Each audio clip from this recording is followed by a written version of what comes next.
তিন শ্রেণীর ব্যক্তির বিরুদ্ধে আল্লাহ বলেন আমি নিজেই কিয়ামতের দিন মামলা দায়ের করব। I will be against them in the day of judgment. Three categories of people I will be against them in the day of judgment. তিন শ্রেণীর লোক কিয়ামতের দিন তারা ছাড় পাবে না। আল্লাহ বলেন আমি নিজেই তাদের বিরুদ্ধে মামলা দায়ের করব। এর মধ্যে এক শ্রেণীর লোক হচ্ছে রাজুলুন ইস্তাআজারা জিরান ফাস্তাউফা মিনহু ওয়া লাম ইয়াতি আজরা। একজন শ্রমিক ভাড়া করে তার কাছ থেকে কাজ নিয়েছে কিন্তু তার পারিশ্রমিক আদায় করে নাই। এরকম আছে না নাই? দাপট দেখায় ইউনিভার্সিটির ক্যান্টিনগুলোতে। ইউনিভার্সিটির ক্যান্টিনে যে খায় মাগার বিল দেয় না, এরকম ডাকাইত আছে না নাই?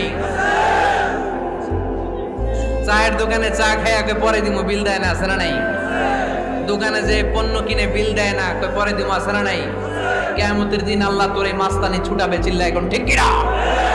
আনা খাসমুহুম, আমি নিজেই তাদের বিরুদ্ধে মামলা দায়ের করব। কথাটা কার?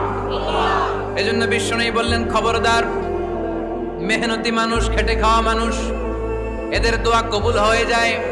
আতুল আজিরা আজরাহু ক্বাবলা আন ইয়াজিফা আরাকুহু। খবরদার, বিশ্বনবী বললেন শ্রমিকের ঘাম শুকিয়ে যাওয়ার আগে তাদের পারিশ্রমিক মিটিয়ে দাও।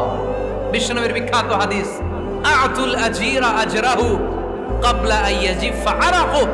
শ্রমিকের ঘাম মাটিতে লাগার আগে, শুকিয়ে যাওয়ার আগে তাদের পারিশ্রমিক মিটিয়ে দাও। কেননা তারা যদি বদদোয়া করে তোমার জীবনকে জাহান্নাম বানিয়ে দিবে কে?